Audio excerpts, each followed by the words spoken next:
happened today, why, and what's next. Live, local, on it. 77 WABC. She's never had a makeup. She's just like you and me, but she's homeless.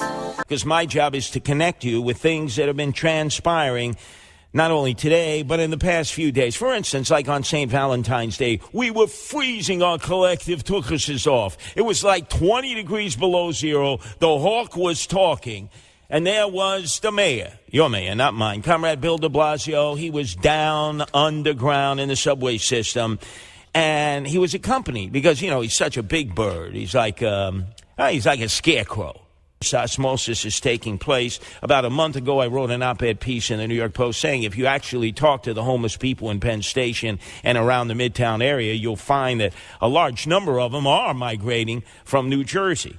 On the line to discuss that right now because of this growing homeless problem, they're everywhere, is Paul Nichols, publisher of the Bergen Dispatch. Thanks for joining us on the drive home at 5, Paul. Hey there, how are you? Thanks for having me. Check out your other stories. But in this one, you were going to follow up. You weren't going to just let me write an op-ed piece in the New York Post and get away with saying that a lot of the homeless people that are now part of our population here are from New Jersey, right? Wasn't that your intention originally?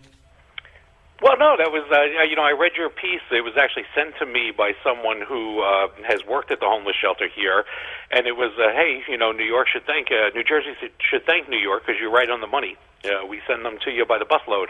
Well, explain that, because when I first wrote that op-ed piece, I got to tell you, did I catch grief, Paul, from but a sizable slice? What did you do to go out and to determine that most of what I was writing about was actually true? Well, this is something that I've seen gone on for years, and the person who sent me your story, who worked at the shelter, sort of sent it to me of, hey, this is something that we share together. We both know this is going on, and she sent me your story, and along with the quote that I used inside there, saying that, they're actually giving bus tickets when you come to the shelter. If you're denied shelter, well, hey, here's bus tickets. Why don't you go to New York? A lot of the police around this area call it the Best Western, because if you took a look at it, you'd never imagine in a million years it was a shelter. It looks like it's a hotel. I know. Beautiful. I know. In fact, safe. Well, I've passed that facility. I used to broadcast from Hasbrook Heights nearby in Hackensack, and I remember I was in downtown Hackensack. I was lost, to be honest with you. I was lost. Okay. I was going in circles, and I did. I walked in there. I expected to see a concierge or somebody, to help me out. I got to get back to Hasbrook Heights. And the guy looked at me and he said, Curtis, what are you doing here? And you're right, it was like state-of-the-art. So why aren't the homeless people in Bergen County staying at this state-of-the-art facility? Because it's not a right-to-shelter state. I mean, to get in there is very difficult. Most people who go there and knock on the door and say, I'm homeless, are denied. Well, why did they even build this facility? It had to cost a lot of money.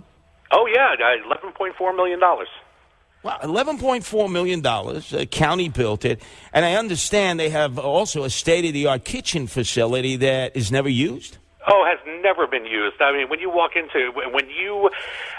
take your photo op of, they're serving dinner and feeding the homeless, behind every picture is this gorgeous stainless steel restaurant kitchen that looks like it could feed an army.